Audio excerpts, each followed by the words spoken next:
You're listening to the Colts Blue Zone podcast with Mike Chappell and Dave Griffiths. Inside the Fox 59 CBS 4 podcast, not studio. This is the Colts Blue Zone podcast. We have been relegated or perhaps even upgraded this week to the office of our esteemed assistant news director here at Fox 59 CBS 4. Does he know that? I have no idea. Yes, don't worry. It's been arranged. Okay. Thankfully, we will not be getting kicked out of here anytime soon because the photo shoots continue. I had my illustrious photo shoot last week, as we mentioned here, and I don't know. It's going to take the world by storm eventually. Did it take full hour? It did not. Mercifully, it only took a half hour. But still, that's a lot of pictures.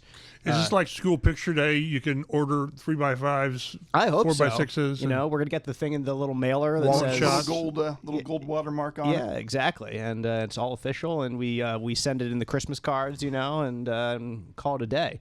But anyway, the Colts are no longer winless. They enter week 3, week 4 now, coming off a victory in week 3 over the Chicago Bears. And good things, bad things, obviously coming out of that. We will discuss some key injuries going into next week's game that we are watching. We will have plenty to say about the quarterback. That is the quarterback of the Indianapolis Colts, of course. And so we might as well start with what happened last week before we really turn our focus to this week and the injuries and all that. And that is a 21-16 victory for the Colts. The defense and Jonathan Taylor led the way because they needed to. Anthony Richardson in the passing game never really got off the ground or did anything of continued meaningful significance, maybe one or two plays here and there. But nevertheless, it was, Chap, really what we thought at the beginning of the season would be strengths of this defense kind of turned out to be. It was a strong running defense again. And Caleb Williams, being a rookie quarterback, didn't have much to do himself in the similar boat as Richardson. Not much of a big playmaker, not any game-changing plays in his favor. 53 passes. He threw 53 passes, and he had plenty of opportunities. You can't win doing that. No, not with your rookie quarterback, you would think. A 53-pass day. And like, going back and looking through again, like the Bears had, 90 plays on offense, and the Colts had 45 or 50, right in that range. It was like half the amount. Another one of those games.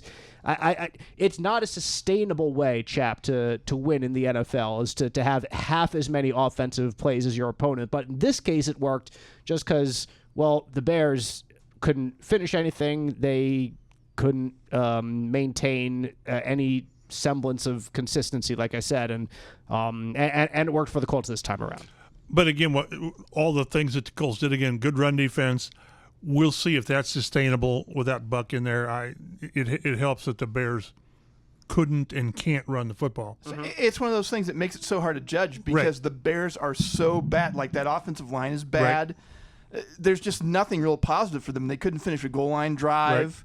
Right. They turned the ball over 3 times, and that's good for the Colts. Like, we've not seen that from them, but it's hard to gauge. Is that because the defense played well, or is it because the Bears' offense is inept? And through the first 3 games, it's been a little bit more of the latter on the Bears' part than it is for the Colts. The thing, again, that's not sustainable is, and we'll get into it, is the quarterback has got to play better. Has to.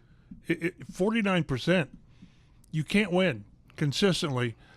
Again, you start crunching numbers and do the baseball numbers where you got this, that, and the other, and that's only the 5th time in franchise history that they've won a game with 49% completion or 50% completions, 39% quarterback rating, no touchdowns, and 2 interceptions. You can't. It's too hard. It stresses the rest of your team too much. And we talked to Jim Bob Cooter on Tuesday, and someone asked, Joel Erickson asked, maybe, what if you scheme some easy throws for Richardson? They have. They did. They have. And it's incumbent upon the quarterback to get the ball from here to there on whether it's Granson, whether it's Josh Downs, whether it's Jonathan Taylor. They've got to – the quarterback, he's got to – I mean, what's the norm in the NFL now? 65% completions? I would say that's a good norm. And I understand, again, we get bedazzled by the chunk plays and the explode, which you've got to have those. You can't be Gardner Minshew all the time. You can't, to where you can't get the ball deep. But you've got to be able to. Part of the reason that they're facing so many plays on defense, a lot of it's on the defense, but the offense is not sustaining drives. Yes, when you hit the shock plays, you're taking a possession away that would be longer. But how many times they're still awful on third down, and until they start sustaining drives, and that largely is on the quarterback. And I think you could say early on downs, it could be on the running back to, do his job in the offensive line to make 3rd and 4 and not 3rd and 12, But eventually the quarterback is going to have to make some 3rd and 7s and 3rd and 8s every game. And can you have a reasonable offense with a strong running back and a quarterback that's finding his footing? Absolutely you can. Can you have a top 10 offense in the league with that? Boy, that's highly debatable. And you can point to last year, the Colts finished the season as the 10th best offense in the NFL in terms of points scored. But it wasn't like the quarterback situation was different. Gardner Minshew, for what he didn't do last year, did a lot of other things. He did the things that Anthony Richardson can't do right now, or isn't doing now. I shouldn't say can't do. I should say isn't doing. And Anthony Richardson has done the things that Gardner Minshew. Right. It's like if you could combine the two, you get the perfect quarterback for the Colts, right? It's unfortunately not how life works. No. So one of the better tweets Stephen Holder passed along is somebody quoted or tweeted that Anthony Richardson makes completions that 99% of the quarterbacks can't do, and he misses ones that 99% of them can do. And that's just, you can't do. There's got to be a middle ground to where you're still getting a couple of shock plays every game, because they've established that with Alec Pierce. But you just can't be missing. It's too hard. Defenses are too good. Pittsburgh's too good to just give away plays. And again, that's why that's a big part of why the time of possession and the plays. Yes, it's hard to get the ball to the tight ends because you haven't got enough plays. It's hard to get the ball to Michael Pittman enough because you haven't got enough plays. So it comes back to we're piling on the quarterback. But the problem is, as we talked into the offseason and into the season, is we're seeing a lot of the rookie growth of Anthony Richardson in year 2 because of situations. So, again, it's strap it up. You're going to have highs and lows. But right now the quarterback has got to play better. It always had to reset. And it wasn't just that last year was his rookie year and he would be much further along because he got to sit on the sideline and watch tape. We asked these questions, and the Colts have told us over the last year that it was good for him to sit and watch these things. It was good for him to get that base before going into year 2. And I agree that he has benefited as a quarterback from being able to watch that first year and just benefit mentally that way. But I disagree in the fact that it's better for him to have gone through like There's that. no replacement. They made the best of a unfortunate situation. A bad situation to have him. Like they did as much as they could. But again, from the beginning with Richardson, whether it was Chris Ballard or Shane Steichen or Jim Irsay talking, all of them, they emphasized reps. So that's why, even though after last year here on this podcast, you said that, like, in the first 4 games that Richardson played, like, yeah, you saw some good things. You had some optimism. But I was hesitant here to call it a successful year for Richardson because he needed to play. And now he's getting that rookie year. So basically just set it back a year in his development. And he's going to have a couple more years here to see if he can catch up to the whatever Josh Allen did in his 3rd year in the NFL. Is this Anthony Richardson's basically first year now? Does he have to wait 2 more years until he gets that big boost forward, and then you're getting increasingly closer to having to decide about that 5th-year option? I hope not. Well, and then if that's the case, then Jonathan Taylor is 2 years older. Mm-hmm. Yep. So that's the problem when you're waiting on the quarterback. As I mentioned, the rest of your roster is getting older. So Ryan Kelly will probably be gone. So I think they really need to see improvement second half of the season. And improvement, I'm just talking accuracy. I think his footwork's awful. Mm-hmm. I think he's one of those guys that has so much arm talent that he thinks he doesn't necessarily need to be on the platform and do things the right way because his arm lets him not do that. So that's something they work on, and I think it's really hard to work on during the season. Mm-hmm. You're preparing for a game. Yeah, they've got the positional, 20 minutes or whatever before practice, or as practice starts.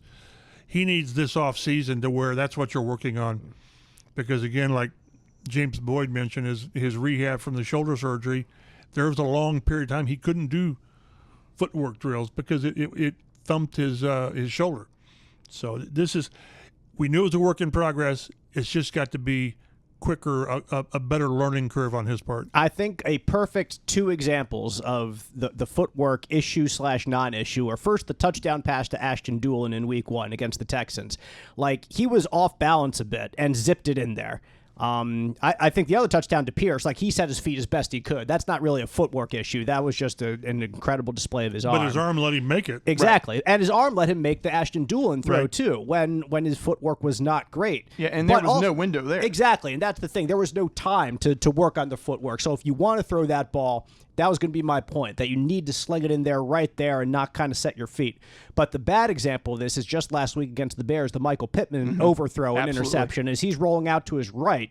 If you want to throw that pass to Pitt, you don't have to keep running and throw it on the run and be all fancy and try to just loft it over and down right into him. You can stop. You can set your feet. You have time because he's wide open, and just get it to him accurately. Like, and I don't know. I don't know if Richardson fully, I'm trying to say this in as accurate a manner as I can. Like, when we talk to him about the issues this week, I'll just start with the information and then hopefully come to the conclusion. Like, he's saying that he just needs to sling it, and he needs to stop thinking so much and sling it.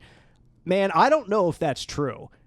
I don't know if, like, a little extra thought to wait, set my feet, and throw is not the best possible option. It's not just go out there and sling it and play who knows what playground ball. That's probably a bad word, but a little bit off schedule ball. That's probably a better description of it. But I don't know. I just got the sense from his answer that he's thinking about some things and some things he's not thinking about, and the things that he's not thinking about, like setting his footwork, are things that will set him up for success in the long run. So I don't know. I think they don't know either. Exactly, and I think that's a problem know right now. Yeah, they're being very elusive or evasive. Whether it's Jim Bob talking about it on Mondays, whether it's Shane talking about it on Tuesdays rather, on Shane on Wednesdays, and AR on Wednesdays talking to us every week. Like, they're trying to figure out an issue that they're having a tough time kind of putting their finger on to seeing exactly what's the problem, because Anthony Richardson, in terms of every starting quarterback in the NFL, is dead last in the league in completion percentage. It is right around 50%. The only quarterback that is worse than him is Cooper Rush from Dallas, who's like 2 of 6 and is completing 33% of it. It's a stupid stat, but he's essentially the worst, because he's worse than who else? Deshaun Watson's had a bad start to the year. Caleb Williams, who we just saw last week here in Indy, has had a bad start to the year. Bryce Young, who's been benched already, worse than him. Like, he is dead last in terms of starting quarterbacks in the NFL in completion percentage. It is not a sustainable thing for the future. As much as you like Jonathan Taylor and what he has done so far, as good as he's looked, Chap and I were talking about it just on our way here. With some of his stats, and like on pace for nearly 1,500 rushing yards, back-to-back 100-yard games for the first time since his breakout year of 21. Like, he looks really good. The offensive line looks really good blocking for him, but it is not a sustainable plan of action to throw for 2 interceptions a week and complete 50% of your passes in today's NFL. Well, he's on pace for, I had to look because I wasn't sure, the franchise record for interceptions. It's 28 by a rookie, Peyton Manning. I remember that. So he won't get there. That's the problem when it's 3 weeks, is you're trying to expand it on what it's going to be, and it'll get better. It can't get a lot worse, right? Number-wise, but it just puts too much pressure on every other area of the team. I don't expect the defense to hold up like that last week as well as it did.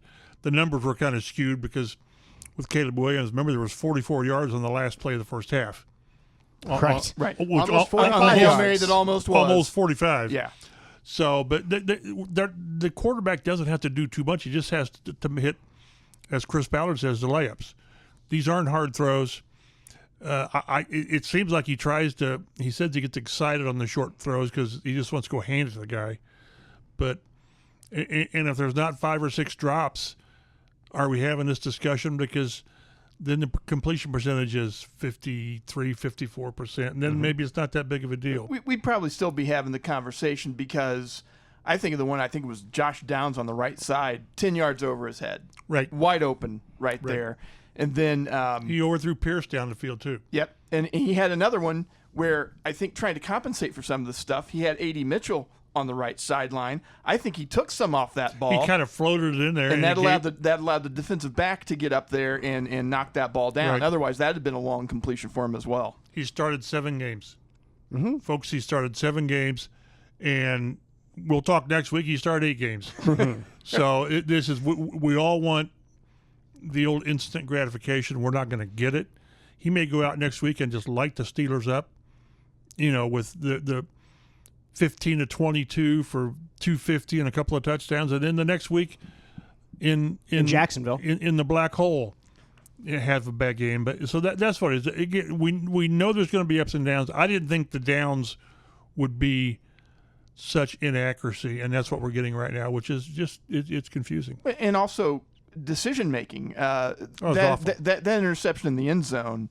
I mean, I know that the ball got tipped, but even if he's able to float it over the first couple of defenders, it doesn't matter. There are 4 guys there. His best receiver was T.Y. Hilton sitting in the box in the end zone. Yeah. Just throw that ball away. Take your 3 points. You mentioned Anthony Richardson has played 7 games with the Colts, chap. Well, our intrepid producer Matt Adams here has indeed put together a kind of list of first 7 games with the Colts from quarterbacks of the recent past. Peyton Manning in his first 7 games only completed 53% of his passes for 1,600 yards, 9 touchdowns, 14 interceptions as the Colts went 1-6. Andrew Luck in his first 7 games completed only 56% of his passes for 1,970 yards, 8 touchdowns, 8 picks, off to a 4-3 record.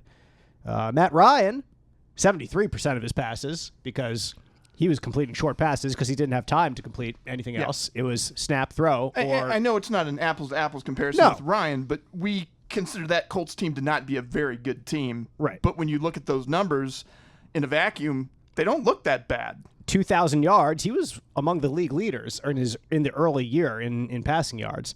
9 touchdowns, 9 picks to a 3-3-1 record. You're hearing Frank Reich say in my head, we're 3-3-1. We're 3-3-1. Right. We're 3-3-1. We didn't know that was a high point. Yeah, exactly. Yeah, And that was it. And that was it. Would not get any higher. Anthony Richardson in his first 7 games, 55% completion percentage, so actually better than Peyton Manning in his first 7 games. For 1,160 yards, 6 touchdowns, 7 interceptions for a 3-4 record. And Richardson has more yards per attempt than all of these other guys because he's been hitting some of those bigger plays. And he's like 2nd or 3rd in the league now. So this year in yards per attempt. Right, he is.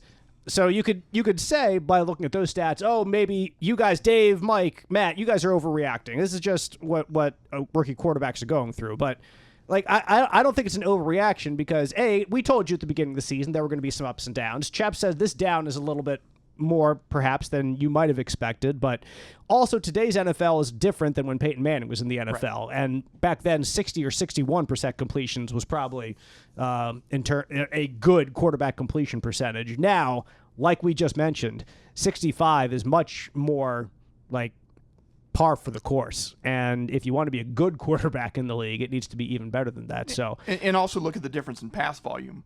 And part of that's because he's been knocked out of games and stuff. So some of those games that were part of that 7 games weren't games that he finished. But like Andrew Luck was a unicorn. You look at those numbers for a rookie quarterback coming in. It's really, really impressive. But the volume that they put on Luck is startling, and because it's even a higher volume than what Manning threw in his first 7 games. Mm-hmm. Just one of those things. Mm-hmm. I'm curious you didn't put another recent quarterback on here for his first 7 games. I almost did. I almost did. Thank you very much for not. Anyway, let's get to the practice reports for this week as the Colts get set to take on the Pittsburgh Steelers on Sunday at 1 p.m. Broadcast if you're in Central Indiana on CBS 4. Join us for the Blue Zone pregame show at 11:30 a.m. as well. Eyes on injuries this week for players who did not practice on Wednesday. For the Colts, that includes Kenny Moore with a hip injury, Kwity Paye with a quad. Chris Lemons with a knee and ankle injury, depending on who you ask on what day. Braden Smith, the knee injury, did not practice Wednesday, but according to our intrepid reporter, photographer, Brett Bensley, he was back at practice as we tape this podcast right now on Thursday, which was the one injury, Chap, I was coming into this week concerned about. Yes. Because when you're facing the Steelers, T.J. Watt usually lines up on the offense's right side, and that'll mean Braden Smith is going to get the lion's share of work against a guy who has won the NFL Defensive Player of the Year award before in his career. Yeah, we were looking at T.J. Watt, and he's just that – there's probably 5 or 6 guys in the league that you better pay attention to, or they'll wreck your game. And last year, the Colts, when they played the Steelers, they had Blake Freeland out there, rookie. And I tell you, I wrote about it today, but you're going to see tight ends over there all day. Maybe this is the game where they dress 4 tight ends. Possibly. Because they had and you can do things. I talked to Mo Ali Cox, and he said, we're going to be over there, but you've got to run your offense. You just can't get paralyzed by T.J. Watt. But if you don't take care of him, 2 or 3 plays, it's like J.J. Watt. He'll wreck the game. They've done a relatively good job with it, but you want Braden Smith, because if it's not him, it'll be the rookie. Matt Gonzalez. Right. I was going to say Matt, and you could have finished my sentence. Gonzalez. So that's not what you want. I mean, you don't want that. So, but it's encouraging that Braden Smith's out there. Ryan Kelly didn't practice today. He's got a sleeve on his right knee. I think we're going to get used to this the rest of the season with Ryan Kelly taking at least one day off. So, but I think he plays. And for whatever you think is worth, Pro Football Focus, this is a number 1 offensive group in the league. Offensive line Group in the league. And all these guys are ranked like top 10, top 15 at their position. So, but again, with the Steelers, they're going to bring pressure. There's physical a team you're going to face, but T.J. Watt is going to be a guy that's going to stress what you do, but you still have to play your game. Got to run the ball. Mm-hmm. As you mentioned, every team's going to try to take Taylor away, but that doesn't mean you still have to find a way to make him a factor. I mean, you have to stick with your strengths too. Like the other team might be physical, that might be their strength. It might be a good run defense, that could be their strength. Well, your rushing offense is your strength. Right. I look back to the Tampa Bay game in 21 here when the Colts ran like 28 straight passing plays.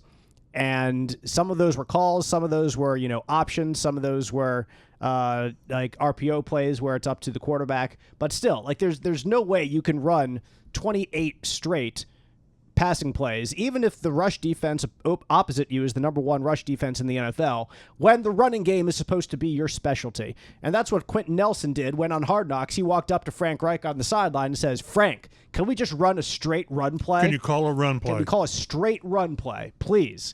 And mercifully, he finally did, because you realize that going against Shaq Barrett for 28 straight pass plays, who was the top sack man in the NFL that year, was a bad idea. They ran the ball.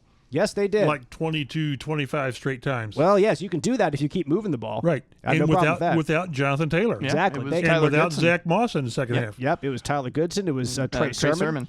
That was 170 yards for the Colts against the Steelers last year. Led them to a 30-13 victory. And the quarterback played an efficient game. Yep. 212 yards, 215 yards, no interceptions, 3 touchdowns. Yeah. Made the plays, the third down plays when he needed to, moved up in the pocket to get away from T.J. Watt. So they just, we're going to keep, I keep coming back to the quarterback. He's just got to play more efficient, make the layups. We know he can hit the 3-pointers like Shane Steichen said, but you've got to make against a team like Pittsburgh, they're going to make it hard. They're like Baltimore. There's going to be some ugly plays because they're that good. So when you've got Josh Downs wide open on the left side, get the ball to him. Maybe it's only 7 yards, but then it's 2nd and 3. You can't get behind the chains with these guys because they've got that kind of a pass rush. They'll wreck you. And when they played them last season, T.J. Watt had a couple of sacks, but he was not able to just wreck the game like he has done in many, many times. Yep. Don't let him do it on 3rd down. Don't let him do it and take the ball away. Right. Like tuck that away immediately. And didn't have a sack fumble or anything like that. Live to die another day, as they say. For the Colts, Grant Stewart with a heel injury and Tyquan Lewis with a calf/wrist. Two very opposite, very different areas of the body, were limited in practice on Wednesday. For the Steelers, their practice report on Wednesday, linebacker Alex Highsmith, who's really their opposite rusher to TJ Watt, expected to miss this week's game with a groin injury. Several players were listed as limited because the team gave them rest. That included TJ Watt on Wednesday, Cam Hayward, a defensive tackle who's been there forever, running backer, for the love of God, running back Najee Harris, all among them, and Russell Wilson at quarterback was limited with a calf injury as well. Mike Tomlin making a little bit of news this week, saying that there's no need to declare a starting quarterback, which honestly makes sense. Tomlin doesn't have time for narratives, which is hilarious, listening to his press conferences, which we do every week back here at the station because we do a national web show called Big Game Bound that you can find online, fox59.com, anchored by our very own Chris Hagan. But there's always a segment that's about head coaches throughout the league and what they say in their press conferences, and you have to include Mike Tomlin every week. Like, Chap, you say every time we talk to Reggie Wayne, he's going to make some news, and we're going to have to include him somehow. We need to include Mike Tomlin every week because of just the unique way that he approaches those press conferences. He always says something that's unique or something that's insightful, particularly, and that's why he's been a head coach in Pittsburgh for so long. He's survived some times when people want him out. He does not finish below 500. He just doesn't, and he makes the playoffs. And Pittsburgh has not won a Super Bowl in a little while now. But their standards there are to hold them to that standard, to be a Super Bowl contending team.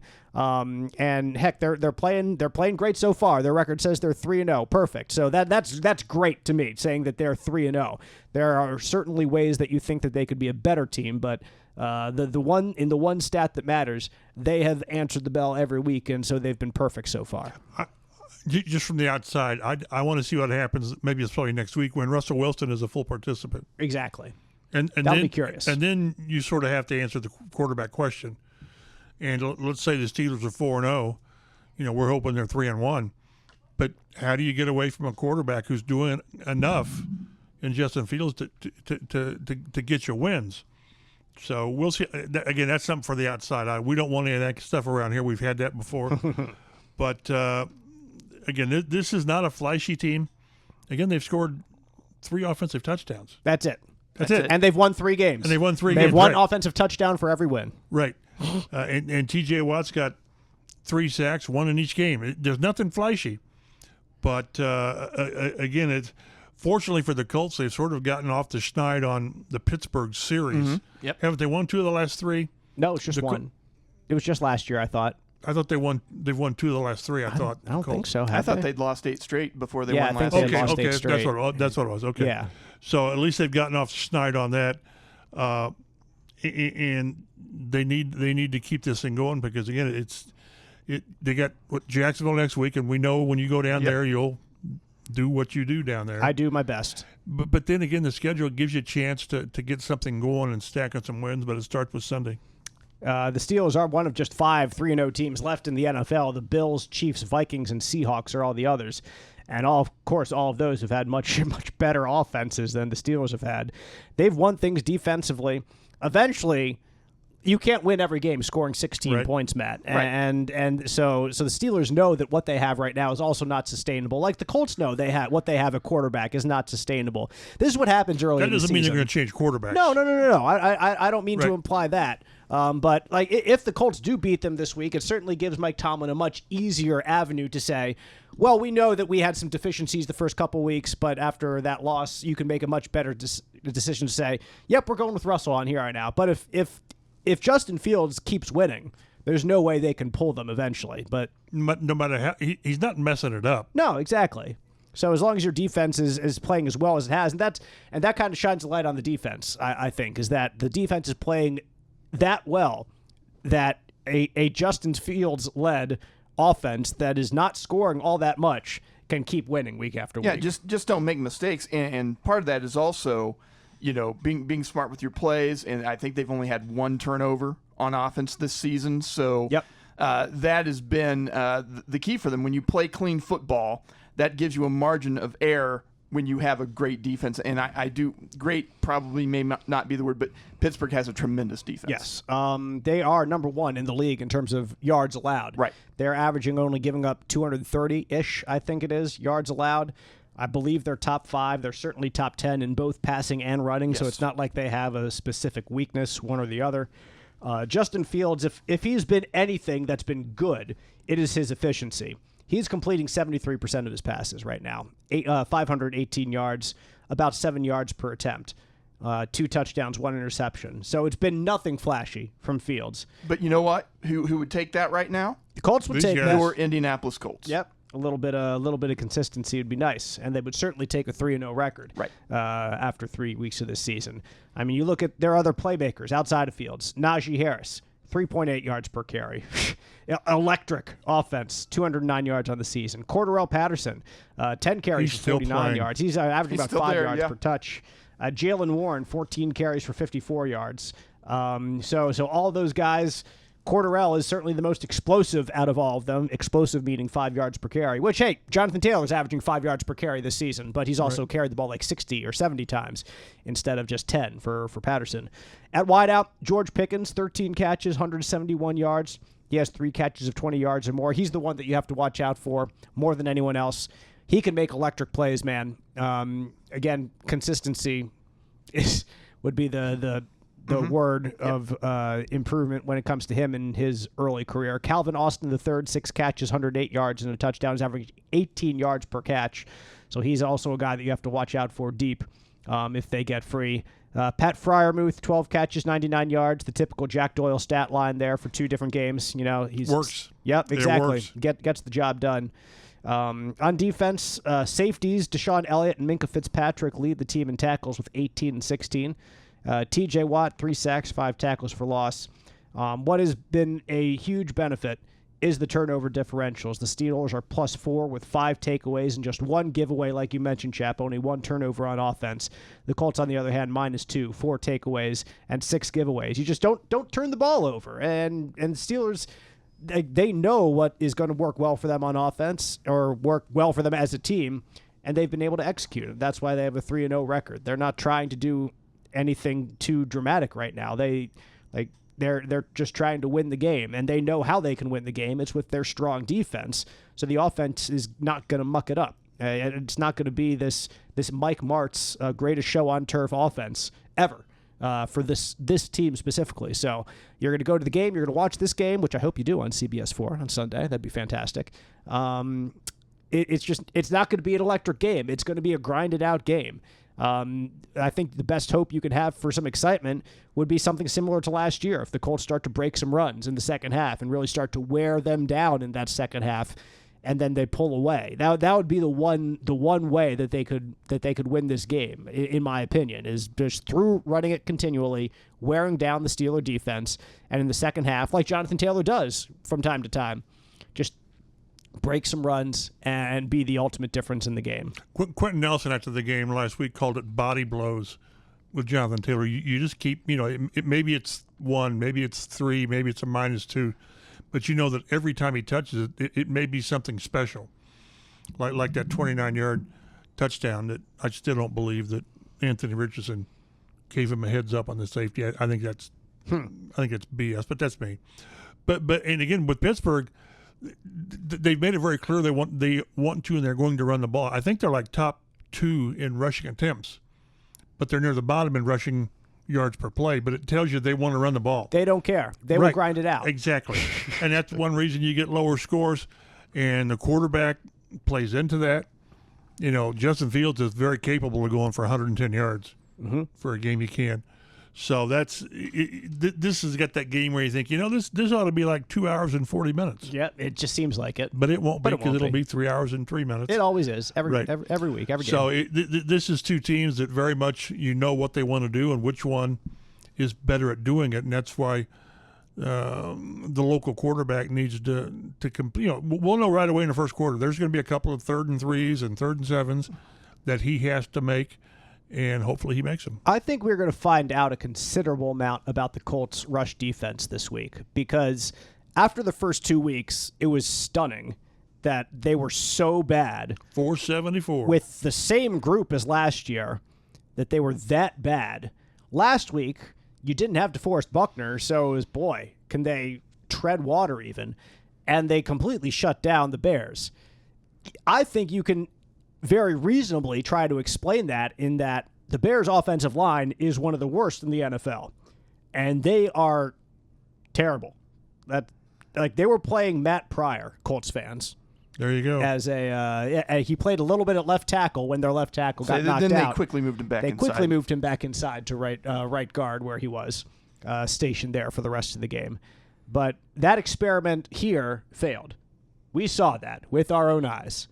And he is on the starting group right now with the Chicago Bears. And if that's all that's all you know about the Bears offensive line, that's all you need to know about the Bears offensive line. So now you're about to face a team that will have the determination to run the ball. And they might only gain, on average, 4 yards against the rest of the league so far. What are they going to do against you? You're going to get plenty of opportunity, Chap, to stop the run in this game and to prove that the last, really 3 halves, 6 quarters of football they played, the second half against Green Bay, and then both halves against the Bears, are who this defense truly is. And as you mentioned, though, they're going to have to do it without their best defensive lineman in DeForest Buckner. Well, we don't know about Kwity Paye. And that as well. I think, of course, he didn't practice today. Maybe he's limited tomorrow. Maybe he doesn't play. And all of a sudden, you're just the attrition at that position really starts, kind of impeding what you can do. And all of a sudden, Taven Bryan is playing a lot more than maybe you hope he does, or Addy's playing a lot more than he needs to, and Tyquan Lewis is probably playing more than you want him to play. You want him to play like 60%, not 75%. So yeah, it's great that Latu's coming off of a very good game. He's had a good 3 games. I think he's got 10 pressures, which is third among rookie edge rushers. That's what you want. But as Gus Bradley and a lot of guys say, is you earn the right to rush the passer by stopping the run. Mm-hmm. If you can't stop the run, Steelers run like the Colts. If you can't stop it, they're both going to run it 35 times because that's the safest and the most efficient way of getting to where you want to go. It's remarkable that, Matt, I'm just looking over some of the stats you put on our page, Matt. They're allowing 8.7 points per game, the Steelers defense. 8.7 points. Single digits. I know it's only 3 games. That's pretty good. And they have played also Atlanta week 1 with a new quarterback in Kirk Cousins. But, I mean, they've scored a couple points since then. Mm-hmm. Yeah, so, Atlanta's been very – I think they were fortunate to get them in week 1. To get them in week 1. Exactly. But also they're a good defense on top of that. Yep. They played Denver in week 2, and they have a rookie quarterback. Denver went out and who'd they beat last week? They beat the Bucs. They beat the Bucs, who had previously been undefeated. Surprised everybody. 26-7. So again, it's a rookie quarterback, so you're getting him in week 2 very early. And then their third game was against the Chargers in week 3 with an injured Justin Herbert. So the Steelers defense wants to come out and keep proving that it doesn't matter who the quarterback is. I mean, they're not playing Patrick Mahomes and Aaron Rodgers and I don't know, Jalen Hurts or Dak Prescott or Brock Purdy or some of the best quarterbacks you think there are in the NFL. But they are playing teams that have done some damage against some other teams in the league this year. They're only allowing 8.7 points per game. That is remarkable. Shocking statistic. It really is. It really is. I will make a note about the Colts defense, actually. That is Jalen Jones is the AFC Defensive Player of the Week. And, as Matt, I like your line here. If anyone had that on their 2024 Colts season bingo card, well, congratulations. Yeah, absolutely. Like Jalen Jones, AFC Defensive Player of the Week. That's for his 2 interceptions against the Bears in week 3. One is a great play. He had some great body control on a ball that was tipped by Nick Cross, kept his feet in bounds. And then he was a 7th-round pick in the 2023 draft. I'll point this out about guys that are 7th-round picks. Like, we think of them as, underdogs who come out and try to make the roster and are fierce and scrappy players. Jalen Jones was a 5-star recruit to Texas A&M, an SEC school, as part of some of those elite recruiting classes that Jimbo Fisher brought in that obviously did not pan out for them there in College Station. But, like, if you ask Jalen Jones if he views himself as an underdog, I'm sure he's going to say no. Like, do you view yourself as just a scrappy underdog fighting for your life? Absolutely not. No, that's not what he views I'm an himself NFL as. cornerback. Exactly. Like, and he has the confidence to be back there, and he showed why. Again, the Colts haven't trusted so much confidence in him. And remember back to the start of last year, when we asked Chris Ballard, hey, why did Darius Rush, a guy who had a pick 6 in the preseason, why'd you cut him? He said, well, Jalen Jones. And Jalen Jones has performed up to or surpassed expectations for him and for a lot of the people in the front office, except for probably the one guy. I forget. I wish I knew the name of the scout, but Ballard just sung his praises about banging on the table for Jalen Jones in meeting after meeting. And now that he's here, he made some big plays last week. He had a couple other plays that were not so good. Let me say that. It was not. That's a life of a corner. It is. You have to forget them, and if you come out and make these plays, these are the ones that people remember, and especially if it's interceptions. If you give up a 20-yard pass and then you make an interception, well, you win. You get the ball back. Exactly, you win. And that was what, like, Deron no, it was Diggs. It was the Cowboys cornerback. Trayvon Diggs, that's his name. Like a couple years ago when he had those like 10 interceptions or whatever the heck it was some stupid number. It had a bunch returned for touchdown. Like, he also was giving up the most yards of any cornerback in the NFL per game, the most yards. But he was still a Pro Bowl player because he got the ball back for your offense. So I don't know if that's the player Jalen Jones is going to be. Like, Pro Bowl sounds pretty nice, to be honest. But the thing is, just to bring this back to what we've talked about, he had the opportunity to grow as a rookie and to make the mistakes and see things. And now we're seeing the results of having an entire season. He's played all 17 games last year. I believe he did. I think he did, yeah. Started, I don't know, a dozen, whatever. Yeah, like 12 or 13 games last year. And that's what's missing with the quarterback, is not being able to have gone through all of that. And he's still seeing things for the first time. So on one hand, we see what playing a rookie season allows you to do, because Jalen Jones struggled as a rookie at times. Mm-hmm. He really did. But as Ballard said, November, December, you see the improvement. And now we're having to see that with the quarterback now in real time.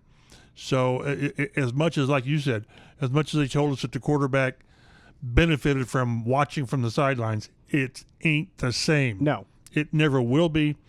So, but Jalen Jones is a great story. And then a very, very important story now. Right now, he's your number one outside guy. With Juju out. And who knows about Kenny?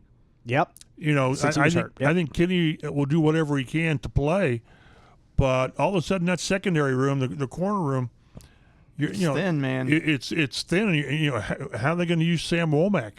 Yeah. So outside, inside. So it's very dicey. But at least you've got Jalen Jones, he's gonna make mistakes. He gets sort of grabby sometimes. He'll get the DPI deep. But if you, like you said, if you can get some takeaways along with that, those are livable with the position. Mm-hmm. The Colts are 32nd in the NFL, dead last in terms of time of possession. You can't even imagine that this is the correct stat. 21 minutes and 36 seconds per game through Chap's just shaking his head over here in the corner. And they faced, obviously, the defense has faced the most plays. Yep. And it's the same term. It's not sustainable. Not sustainable. Like, there's going to come a point where the defense will get tired playing 90 plays a game. I don't care how many times you rotate the defensive line in and out. Guys wear down, man. Exactly. I think they rotate too much, but they have to now with those number of plays. Exactly. If you kept your star guys, your starter guys, starting line guys in there on the defensive line in particular, because that takes effort, dude. Every play. Massive effort. Offensive line doesn't get a break. Defensive linemen get a break, though, because it is just tougher to try to fight someone who is just trying to get you to stop, Right. You're the aggressor. They're just sort of being the wall. Yes, they're deflecting you here and there. And sometimes they're trying to come and move you for the run game, absolutely. But a lot of the times, like, you're the one doing a lot of full sprint to try to get upfield and get to that quarterback. So that, like, to me, defensive linemen can be the best athletes in the NFL because they're huge. Like, look at DeForest Buckner, for example. Like, he's 6'7", 310 pounds. I don't know exactly what his weight is, but and he moves quickly. He has great reflexes. He's incredibly strong. I'd put him up in terms of just athletic ability, raw athletic ability against anyone in the league, and that includes wide receivers, that includes cornerbacks, like the smaller guys that are still strong and super athletic. Like he's right there. The elite of the elite on the defensive line are right there too, and guys like T.J. Watt, for crying out loud, on the other side of the line of scrimmage, same type of thing. But all that to say, Pittsburgh is second in the NFL in time of possession. And their time is 33 minutes, 55 seconds. So they're averaging only like 4 minutes per game better, which kind of puts what the Colts are doing in quite a light, that they're averaging 8 minutes fewer than their opponents, 8.5 minutes fewer That's than two their possessions, opponents. maybe? Yes, I would say at least 2 possessions. Depends on how long the possessions are, but on average 2 or 3 possessions that they have fewer than their opponents. Scoring, Pittsburgh has scored 17 points per game, and heck, when you're giving up 8.7, that does the job. Yep. Colts are 17th in scoring. They're averaging 19 points per game. A lot of teams this year, Chap, are like scoring is down. Passing numbers are down in the NFL. There's been some talk around the league and some takes online, like Mel Kiper coming out and saying they should ban 2 high safeties. Get rid of the cover 2 in the NFL. But it's been a unique storyline this year as to just the downturn a little bit in points scored and in passing. Maybe defense is finally catching up a little bit to the explosion of offense over the past decade or so. I thought I saw a stat that only one quarterback has thrown for 300 yards with 3 touchdowns. Yep, I did see that stat. You remember who the quarterback was? I do know who it is. I wonder if Matt knows who it is. Red Rifle, isn't it? That's right. Yes. Andy Dalton. Yep. Andrew Dalton. Which, again, I think defenses are saying we're not giving you the blow-up plays, which is all the more impressive that the Colts still take them. Right. And still get them. So, but it's 3 games, and we always try to find trends in 3 games, which you really can't. But look at, Patrick Mahomes. He's off to a very, very quiet start for him. But they're 3-0. So with Carson Steele. Carson Steele, the Center Grove beast. 2020 Indiana Mr. Football. Yep. Let's go. So we'll see if things even out. The first week kickers were like 35 of 39 on 50-yarders, and then they came back to about 50% this week. So, but it's obvious to me that the teams are not letting the opposition just throw the ball down the field and gut you. But and the culture is one that they want to do both, and they've sort of done both. But it's too soon to say there's a trend. But we have seen a different NFL so far. It's so interesting to me that teams do you don't want to give up chunk plays, but the Colts have been able to, even last week in a game where he was super inefficient, like hit Alec Pierce, beat their best corner last week. For a deep pass, and then they got Granson for 40 yards on, I believe that was the drive that they scored the Jonathan Taylor touchdown on, or the first Jonathan Taylor touchdown. So they're still there, even though they had Eddie Mitchell.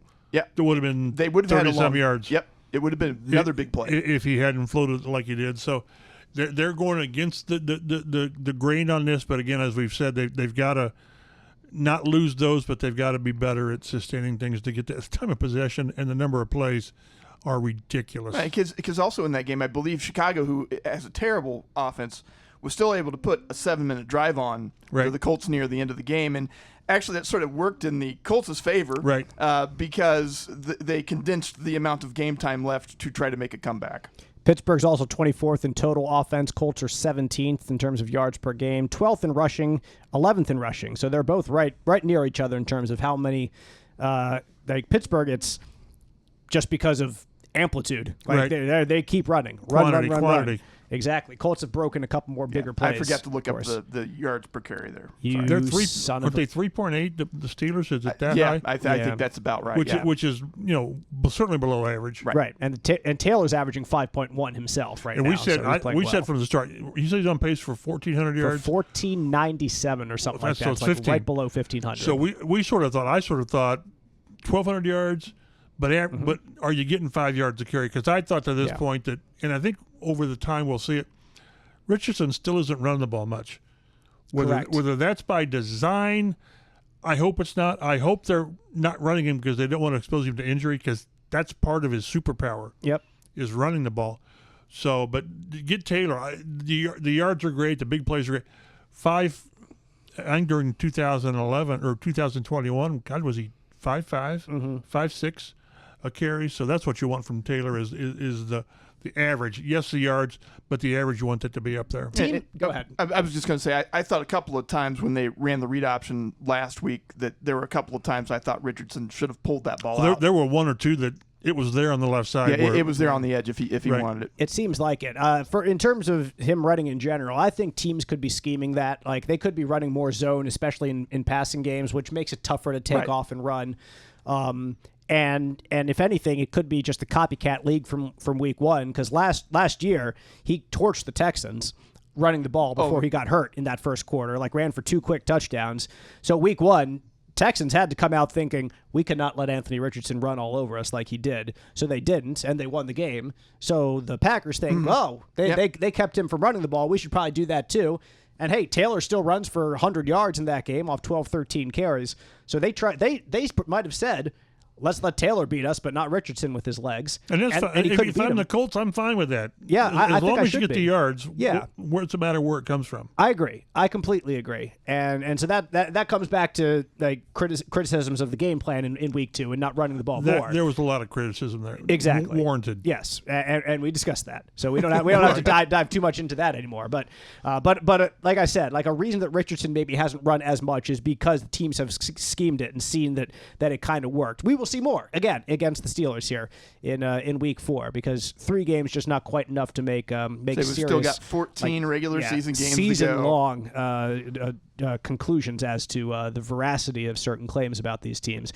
1 o'clock game on CBS 4 here in Central Indiana. The betting line: Steelers are a 1.5-point favorite coming into Lucas Oil Stadium.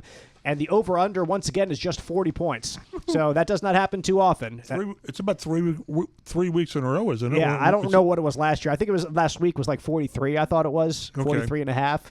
But yeah, 2 weeks ago with Green Bay, it was 42. So that's 2 40-point lines in 3 weeks for this Colts offense. The bettors in Vegas, less than impressed with the explosive nature, perhaps, of this Colts offense, if that is all that you can count on from time to time. So let's do our game predictions. I'll go first. Matt can go second. Chappell wrap us up third. I'm going to go with the Colts this week. I think what the Steelers have done on defense is impressive, but again, it comes back to it being not sustainable. Which not sustainable will not be sustained. You're not supposed to bet that this way. Week. I know. But things that the Colts have done have not been sustainable. Things that the Steelers have done have not been sustainable. I think the Colts being at home, I think that could be a big factor this week. I think they can wear down the Steelers defense in the second half, like I kind of alluded to earlier, and come away with a let's see. I think they win this game. I think they win this game 20-9. I think that I don't know. I'm just not impressed with the Steelers offense right now, and the Colts defense certainly has not been somebody asked if stalwart. they might get complacent coming off the Bears game. No, if you get complacent coming off the Bears game, then you're finishing 4-13, and that's all there is to it. I don't think this is a 4-13 team. I don't think that the leaders in the locker room, they would not allow that to happen. This team is not that bad. Like, I don't think this is, like I said preseason, I didn't think this was a playoff team, but I do not think this is a bad team by any stretch. So no, I'm not going on that route. But I do think they beat the Steelers. I think they enter Jacksonville week 2-2. Matt, what do you have to say? I'm going to say I'm going to do the same reverse psychology that I pulled last week. So I'm going to pick the Steelers this week. See if that helps the Colts. I'm going to say 16-13. Just a slog. Yes. Jap. I've got slog 2 in the under. I start doing my math, and I'm thinking, okay, a touchdown and 4 field goals by a field goal kicker that I don't trust. So I'm having a quarterback that I don't trust get us a touchdown, get them a touchdown. Although I think it'd be Jonathan Taylor. 4 field. I've got 19-16. All right. I don't trust the Steelers. I don't trust the Colts. One quickie stat that is really interesting is the Colts have a player who has set the franchise record for most double-digit sacks in consecutive games. It's like 8.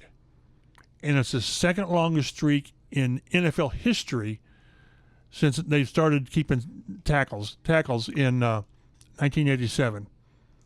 E.J. Speed Really? Yes. And if he does it again this week, he will tie Zach Thomas's NFL record. That's astounding. I realize they're getting a lot of plays, but it's incredible, especially with you've had Zaire Franklin lead the team the last two franchise records the last 2 years, but he always had that one where it was 9. Yeah, he always had that one. That and was then you just had off. Shaq Leonard. So kudos to EJ Speed. I wanted to get that out there because it's just an amazing. This isn't just in 3 games. No, it's over 8 games, double-digit tackles, and then if he does it again, he ties NFL record. That's incredible.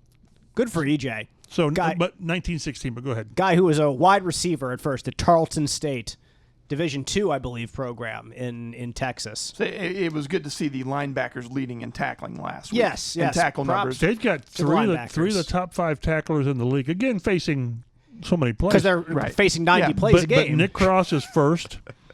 I think Zaire third or fourth, and then EJ is fourth or fifth.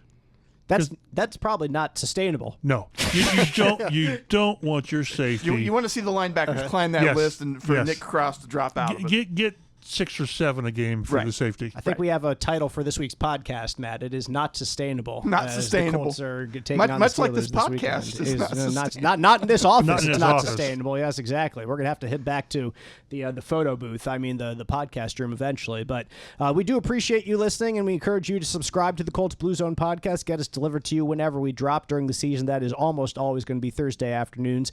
You can read all Mike Chappell's work online, fox59.com, CBS4Indy.com. Follow him on Twitter at mchappell51.